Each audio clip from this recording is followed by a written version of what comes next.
अस्सलाम वालेकुम दोस्तों, अपना चैनल पीके यूट्यूब चैनल से खुश आमदीद कहने जी सारे भरावां नूं। काफ़ी भाई कमेंट कर रहे हैं जी की सूरत हाल है मार्केट की, रेट वधे ने या नहीं वधे। तो यह जी मिलत फैक्ट्री के सामने मौजूद हाँ।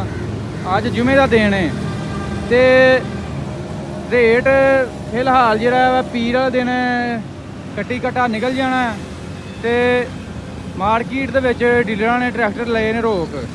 ठीक है जी, यानी कि ट्रैक्टर नहीं दे रहे तो आने वाले यानी कि पीर वाले दिन पता लग जाएगा रेट वधने ने या नहीं वधने। तो इधर चेक करो जी, डिलीवरी वगैरह दे रहे कंपनी, यानी कि छेछरी लै लो जिन्हें लैने ने बुक करवाना करवा लो। अज का दिन सी, कल जी फैक्ट्री बंद हो जानी, कल भी बंद है तो हफ्ते इतवार नूं फैक्ट्री बंद होंदी।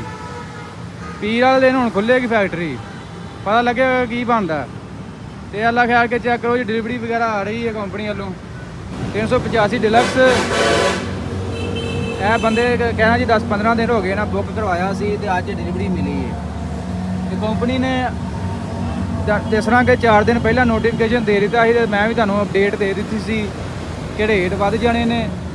तो जिहड़ा भी नोटिफिकेशन के मुताबिक जुलाई तो पहला बुक करा लो तो पुराने रेट से तुहानूं डिलीवरी मिलेगी। तो जिन्हों ने अज तक करा ले ने, देखो पीर वाले दिन किस्मत का फैसला हो जाएगा। जोड़ा छोटा ट्रैक्टर है 5 लाख रुपया तो बड़ा ट्रैक्टर 8-9 लाख रुपया महंगा हो जाना।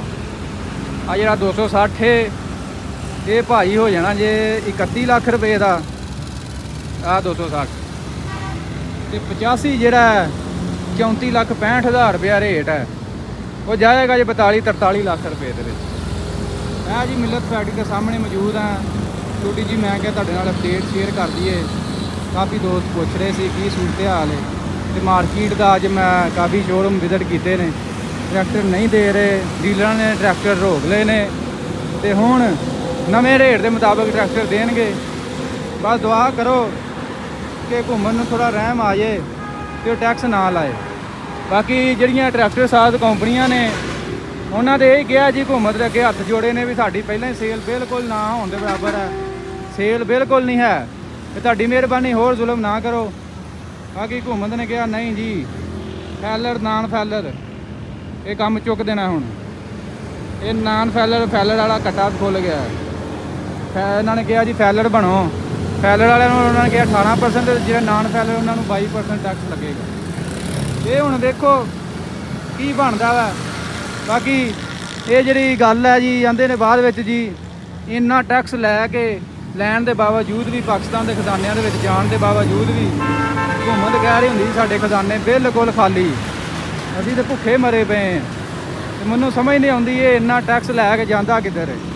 ठीक है ना, तो ये ला लो हिसाब लखां महीने के तकरीबन साल के 25-30 हज़ार ट्रैक्टर सेल हो जाता है मैसी का।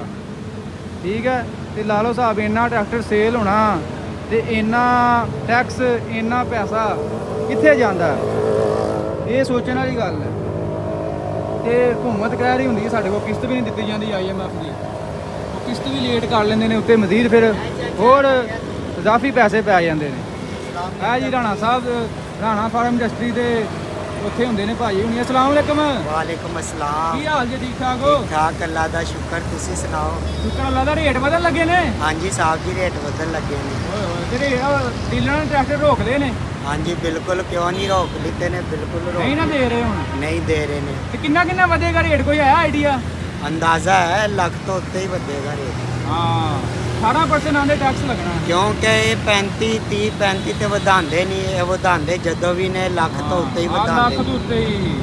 ते यार का सीधा जी आ 260 जिहड़ा 5 लाख रुपया दा काफी होना 31 लाख दा हो जाना है। हाँ 260 बिल्कुल जी। ते ये सेल पहला ही नहीं आया ते होर रेट वधाने लगे ने काम। और रेट वध जाएगा तो कम और स्लो हो जाएगा, पहले कम नहीं चलता पे तो उन्होंने रेट का इशू बना दिता है। राणा फार्म ते जा रहे हैं? नहीं, ये जा रहे ने इंडस्ट्री फार्म पे जा रहे। अच्छा इंदर आ रहे राणा फार्म ते हुंदे ते उधर चले गए? मैं हूँ नवा न्यू पंजाब तो उधर चले गए? हाँ जी। अच्छा जी, और सुना सब ठीक ठाक है? करे अल्लाह पाक। ये अजकल नहीं लैके जा रहे 10 ट्रैक्टर पा? वही है, 4 रह गए ने टोटल 20 ट्रैक्टर है सी, वो तो लै गया वा। हाँ। और ये 4 मैं फिर छड्डन चला। ਚਲੋ ਅੱਲਾ ਖਿਆਲ ਕਰੇ ਬਹੁਤ ਬੜੇ ਉੱਤੇ ਮਾਰੋ ਸਰ ਮਾਰਨ ਲੱਗਾ ਸੀ ਠੀਕ ਹੋ ਗਿਆ ਲਓ ਜੀ ਆ ਸਪੈਸ਼ਲ ਐਡੀਸ਼ਨ ਇੱਧਰ ਇਹ ਵੀ ਕੰਪਨੀ ਵਾਲੇ ਹੁਣ ਨਿਕਲਿਆ ਬਾਹਰ ਇਹ ਇੱਧਰ 385 ਸਾਦੇ ਨੇ ਤੇ ਟਾਇਰ ਚੈੱਕ ਕਰੋ ਪੈਂਥਰ ਟਾਇਰਾਂ ਦੇ ਵਿੱਚ ਲਿਖੀ ਦੇ ਰਹੀ ਕੰਪਨੀ ਫਿਲਹਾਲ ਪੈਂਥਰ ਹੀ ਚੱਲ ਰਿਹਾ ਤੇ ਮੈਂ ਤੁਹਾਨੂੰ ਰეკਮੈਂਡ ਵੀ ਪੈਂਥਰ ਹੀ ਕਰ ਰਿਹਾ ਹੁੰਦਾ ਇਹ ਤੁਹਾਨੂੰ ਮੈਂ ਇੱਕ ਦਿਨ ਦੱਸਾਂਗਾ ਵੀ ਮੈਂ ਤੁਹਾਨੂੰ ਕਿਉਂ ਰეკਮੈਂਡ ਕਰਦਾ ਹੁੰਦਾ ਪੈਂਥਰ ਬਹਰਹਾਲ ਪੈਂਥਰ ਲਵਾਓ ਤੇ ਪੈਸੇ ਵੀ ਬਚਾਓ ਤੇ ਆਪਣਾ ਬੇਫਿਕਰ ਹੋ ਜਾਓ ਤੇ ਇਹ ਸੀ ਸੂਰਤ ਹਾਲ ਦੋਸਤੋ ਅੱਜ ਦੀ ਮਾਰਕੀਟ ਦੀ ਤੁਹਾਡੇ ਨਾਲ ਸ਼ੇਅਰ ਕੀਤੀ ਮਿਲਤ ਫੈਕਟਰੀ ਦੀ ਤੁਹਾਡੇ ਨਾਲ ਸ਼ੇਅਰ ਕੀਤੀ ਹੈ ਤੇ ਟਰੈਕਟਰ ਆ ਚੈੱਕ ਕਰੋ ਜੀ ਹੁਣ ਇੱਥੋਂ ਹੋ ਕੇ ਲੋ ਯਾਨੀ ਕਿ ਅੱਗੇ ਪਿੱਛੇ ਪਾ ਕੇ ਤੇ ਇਹਨਾਂ ਲੈ ਕੇ ਜਾਣੇ ਨੇ ਸ਼ੋਰੂਮਾਂ ਦੇ ਉੱਤੇ ਤੇ ਜਿਹੜੇ ਜ਼ਿਮੀਂਦਾਰ ਨੇ ਅੱਜ ਤੱਕ ਬੁੱਕ ਕਰਾ ਲਏ ਨੇ ਟਰੈਕਟਰ ਜਾਂ ਜਿਨ੍ਹਾਂ ਨੇ ਲਿੱਲੇ ਨੇ ਅੱਜ ਤੇ ਵੇਖੋ ਉਹਨਾਂ ਦੀ ਕਿਸਮਤ ਦਾ ਫੈਸਲਾ ਪੀਰ ਵਾਲੇ ਦਿਨ ਹੋ ਜਾਣਾ ਤੇ ਇਹ ਤੁਹਾਨੂੰ ਅੱਜ ਦੀ ਅਪਡੇਟ ਦਿੱਤੀ ਹੈ ਵੀਡੀਓ ਦੋਸਤੋ ਅੱਛੀ ਲੱਗੀ ਲਾਈਕ ਸ਼ੇਅਰ ਕਰ ਦੇਣੀ ਹੈ ਮਾਰਕੀਟ ਤੁਹਾਡੇ ਨਾਲ ਅਪਡੇਟ ਸ਼ੇਅਰ ਕਰਦੇ ਰਹੀਦਾ ਜੋ ਵੀ ਸੂਰਤ ਹਾਲ ਹੁੰਦੀ ਹੈ ਤੁਹਾਡੇ ਨਾਲ ਸ਼ੇਅਰ ਕਰ ਦਿੱਤੀ ਹੈ ਇਨਸ਼ਾਅੱਲਾ ਮਿਲਾਂਗੇ ਜੀ ਨੈਕਸਟ ਵੀਡੀਓ ਦੇ ਵਿੱਚ ਓਕੇ ਜੀ ਅੱਲਾ ਹਾਫਿਜ਼